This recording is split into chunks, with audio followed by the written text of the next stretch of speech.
मुख्तार अब्बास नकवी पूर्व केंद्रीय मंत्री हमारे साथ इस वक्त स्टूडियो में जुड़ गए हैं और एसटी हसन साहब नेता समाजवादी पार्टी जिन्होंने ये बयान देकर के राजनीति गरमा दी है हमारे साथ जुड़े हुए हैं। एसटी हसन साहब पहले यही बता दीजिए, पहलगाम का हमला, 26 लोगों की हत्या की गई, धर्म पूछ करके उनको मारा गया, यहाँ पर जो हुआ है मुजफ्फरनगर में, दोनों घटनाओं को जोड़ना कहां तक सही है और कितनी राजनीति? देखिए, पहलगाम में जो हमला किया गया था, उन्हें तो हमलावरों को हम इंसान भी नहीं मानते, वो तो हैवान थे। उन्होंने वहाँ पर नाम पूछा और जिसने मुस्लिम नाम बता दिया उसकी पैंट उतरवा के देखी गई, जैसा कि हमने आप लोगों के चैनलों से सुना और मीडिया में देखा। इसके अलावा उन्होंने बहुत बर्बरता से हमारे लोगों का कत्ल कर दिया। वो गायब हो गए, आज तक पकड़ में नहीं आए, वो अलग बात है। मैं ये जानना चाहता हूँ कि एक सिविलियन को ये राइट कैसे हैगा कि वो किसी भी ढाबे में घुस जाए और उसके बाद उसकी पूरी इंक्वायरी करे, उसके बर्तनों को खंगाले, क्या पकाया है क्या नहीं पकाया है, कौन हिंदू है उसमें कौन मुसलमान है। अगर किसी ने अपना हिंदू नाम बता दिया तो उसकी पैंट उतरवा के देखें। उन्होंने भी वहाँ पैंट उतरवाई थी, इन्होंने भी यहाँ पैंट उतरवाई, तो इनकी रिजेम्बलेंस तो है। ये भी तो सर यहाँ आरोप लगा है लोगों को, और अगर ये आरोप सच साबित होता है, ये बिल्कुल गलत है, इस पे कार्रवाई होनी चाहिए, एफआईआर होना चाहिए, नोटिस हो गया है। लेकिन एक आतंकी घटना से जोड़ना, क्या इसको सही है? आप एक आतंकी हमले में जहां 26 लोगों की बर्बरता से हत्या की गई, उसकी गंभीरता कम नहीं कर रहे। आतंकवादी हमले, हत्या की तुलना इस घटना से करना क्या सही है?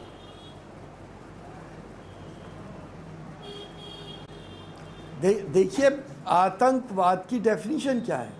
जो लोग लोगों को टेरराइज करते हैं, और ये ज़रूरी नहीं कि वो गोली मार दें, वही आतंकवादी कहलाते हैं।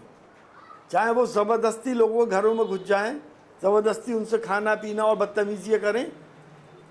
हमारे इस प्रकरण के अंदर जब उनकी पैंटें उतरवाई गई, तो आप मुझे ये बता दीजिए, क्या आप इस बात को जायज़ समझती हैं?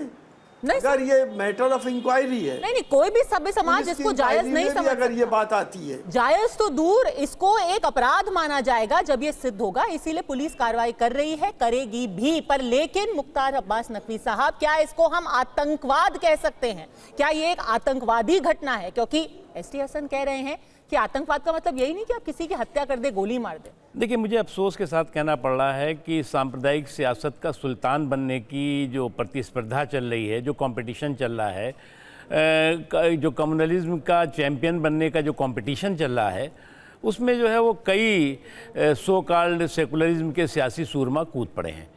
जहाँ तक सवाल है कांवड़ यात्रा का, कांवड़ यात्रा हो या हमारा देश जो है, मैंने जैसा कहा कि हमारे देश में दुनिया के सारे धर्मों के लोग रहते हैं।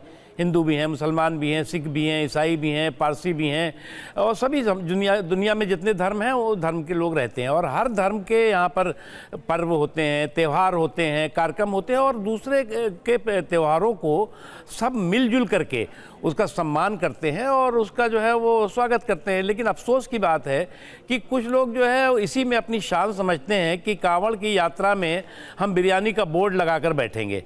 कांवड़ की यात्रा जो चलेगी उसमें जो है वो हम जो हमारी इच्छा होगी हम खिलाएंगे, हम लोगों को चढ़ाएंगे। ये जो सोच है, ये अपने आप में जो है वो बहुत ख़तरनाक सोच है। और इस तरह की सोच के साथ साथ ये कहना कि ये जो बेनामी दुकानों की जो जानकारी ली जा रही है, वो जो है वो आतंकवादियों की जैसा व्यवहार हो रहा है। अरे भाई, बेनामी संपत्ति की जानकारी ली जाती है तो बेनामी दुकानों की भी जानकारी ली जाएगी, तो उसमें क्या बुराई है? नहीं, आप बेनामी लोगों की जानकारी जरूर लीजिए, लेकिन तरीका क्या है उस पर उनको ऐतराज है। इसीलिए वो उसको आतंकवाद कह रहे हैं कि आप लोगों को एक तरीके से डरा रहे हैं, अमानवीय उनके साथ बर्ताव कर रहे हैं, उनके कपड़े उतरवा रहे हैं, इसीलिए ये तुलना की। देखिए, मैं एक चीज़ बताऊं, कुछ लोग जो है वो समाज के अंदर भय और भ्रम का जो है वो एक भौकाल खड़ा करते हैं। और जो बात अभी हसन साहब ने कही कि साहब किसी की पैंट उतारी गई या किसी के कपड़े उतारे गए, ये सारी चीज़ों को कोई जस्टिफाई नहीं कर रहा है। लेकिन ये भी जस्टिफाई नहीं हो सकता कि आप जो है वो कांवड़ के मेले में बिरयानी का ठेला लगा के घूमें, कांवड़ के यात्रा में के दौरान जो है वो आप कहें कि ये बिरयानी बेचना हमारा जन्मसिद्ध अधिकार है और कांवड़ियों को हम दिखाएंगे और चढ़ाएंगे, ये जो है वो हमें सहिष्णुता के साथ देखना होगा। आज तो मैं एक के बाद एक देखता हूँ तो मुझे बड़ा अफसोस होता है कि हमारी अभी तक सेकुलरिज्म की बहस हो रही थी, धर्मनिरपेक्ष पंथ निरपेक्ष देश है। इस पंथ निरपेक्ष देश में जो है सबसे बड़ा शिकार अगर कोई असहिष्णुता का दिखाई पड़ता है तो बहुसंख्यक दिखाई पड़ता है। कहा तो जाता है अल्पसंख्यकों के साथ, अब दोनों समाज के लोगों में एक विश्वास होना चाहिए और साथ ही साथ जो लोग विश्वास को तोड़ने के षड्यंत्र और साजिशों में लगे हैं उनसे हमें जो है उन्हें आइसोलेट करना चाहिए, उनसे हमें दूरी बनानी चाहिए। कौन कम्युनिज्म का चैंपियन बनने की कोशिश कर रहा है इस एक घटना को इतना बड़ा दिखा करके, इसको हवा दे करके? एसटी हसन साहब, देखिए, मुख्तार भाई की मैं इज्जत करता हूँ और मैं इस बात से एग्री करता हूँ कि हमारा देश सांप्रदायिक सौहार्द और प्यार मोहब्बत का देश है। हम एक दूसरे के यहाँ आते जाते हैं, खाते पीते हैं, खुशी और गम में शरीक होते हैं। हम एक दूसरे के वक्त पे काम आते हैं। मैं डॉक्टर हूँ, मैंने देखा है कि हिंदू मुसलमान को, मुसलमान हिंदू को अपना खून देता है। ये कौन लोग हैं जो हमारे इस सौहार्द को बर्बाद करना चाहते हैं? ये बात भी मैं मानता हूँ कि जो वहाँ पे दुकानें हैं, अगर उनका आइडेंटिफिकेशन कर दिया जाए तो उसमें कोई हर्ज नहीं है। इस्लाम किसी को धोखा देकर अपना कारोबार चलाने की इजाज़त नहीं देता, लेकिन उससे ख़तरा ये है कि आगे सांप्रदायिक माहौल और बढ़ेगा और देश के अंदर एक अनरेस्ट शुरू हो जाएगा कि मुसलमान से मत लो, हिंदू से मत लो। ये चीज़ें आगे आने वाली नस्लों को बहुत तबाह कर देंगी। पर एसटी हसन साहब, हमें अपने देश को, सौहार्द को बचाना है। बिल्कुल, पर सौहार्द को तो तभी खतरा है ना जब आप आतंकवाद जैसे शब्द का इस्तेमाल कर दे। यहीं से तो फिर हिंदू आतंकवाद का पूरी चर्चा शुरू हुई थी कि आप कहें कि देखिए ये भगवाधारी आदमी आया था, इसने किसी की पैंट उतरवा के की। बिल्कुल पहलगाम जैसा एक आतंकी हमला यहाँ मुजफ्फरनगर के अंदर भी हो गया। ये इसको अंग्रेजी में कहते हैं फॉल्स इक्विवेलेंस बना करके कि आप दो चीजों को कंपेयर कर दें और एक जैसा बना दें। इसी से तो सौहार्द पर खतरा आ जाता है। देखिए, पहलगाम में भी तो पैंटें उतरवाई गई थी सर, हत्या हुई थी वहां पर, और उन लोगों को हत्या की गई थी, लोगों को गोलियों से भून दिया गया तरीके से मार दिया। माओ के सामने बेटों को मारा गया था, पत्नियों के सामने उनके पति को मार दिया गया था। यहाँ पर जो हुआ बिल्कुल गलत है, एक अपराध है, इसकी निंदा की जानी चाहिए। लेकिन क्या इसको आतंकवाद कहा जाता है? देखिए, हमने निंदा, ये हीनियस क्राइम है। निंदा ही नहीं बल्कि हमने सबक भी सिखा दिया आतंकवाद की नर्सरी वालों को।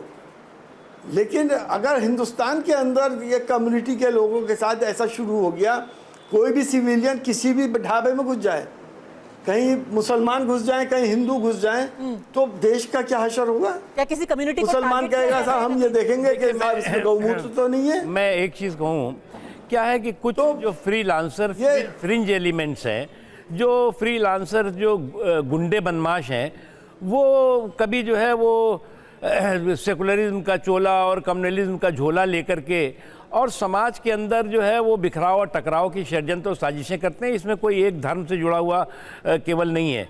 ये हर तरफ इस तरह के जो है गुंडे बदमाश और इस तरह के अराजक तत्वों को आप देख सकते हैं। और इस तरह के अराजक तत्वों को कंट्रोल करना, उनको जो है वो उनकी जो इस तरह की अराजकता है उस पर जो है वो कार्रवाई करना, ये वहाँ के लोकल प्रशासन और सरकार का काम है। और इसीलिए मैं मानता हूँ उत्तर प्रदेश में जो बलवाइयों की ठुकाई और जो है वो बाहुबलियों की पिटाई और हुई है, तो उससे एक इफेक्ट असर हुआ है। लेकिन इस तरह के भी फ्रिंज एलिमेंट्स अगर हों जो समाज के सौहार्द के ताने बाने को नुकसान पहुँचाने का षड्यंत्र कर रहे हैं, वो चाहे कोई भी हों, वो उनके खिलाफ कार्रवाई होनी चाहिए। एक चीज़। दूसरी चीज़ ये कि बार बार जो हसन साहब ने, डॉक्टर हसन ने जो बात कही कि साहब पहलगाम के हमले से और हम ये जो आइडेंटिफिकेशन या जो पहचान वाला जो चल रहा है उससे हम जोड़ रहे हैं, ये बिल्कुल ठीक नहीं है। इससे तो उन लोगों को जो है वो प्रश्रय मिलेगा, उन लोगों का मनोबल बढ़ेगा, वो लोग जो है वो उनको इंकरेजमेंट मिलेगा जो ताकतें कि समाज के सौहार्द के ताने बाने को अपनी जिद के नाम पर जो है वो तोड़ना चाहते हैं।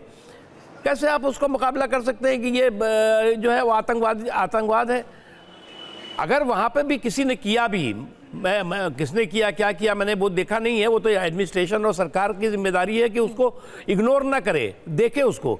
लेकिन उससे भी इम्पॉर्टेंट है कि आप उसको जो है वो इस तरह की जो क्रिमिनल एक्टिविटी है, जो आपराधिक घटना है, उसको आप जो है वो आतंकवादी घटना बना करके बताएंगे तो ये तो उन अपराधियों को आप सुरक्षा कवच देना चाहते हैं।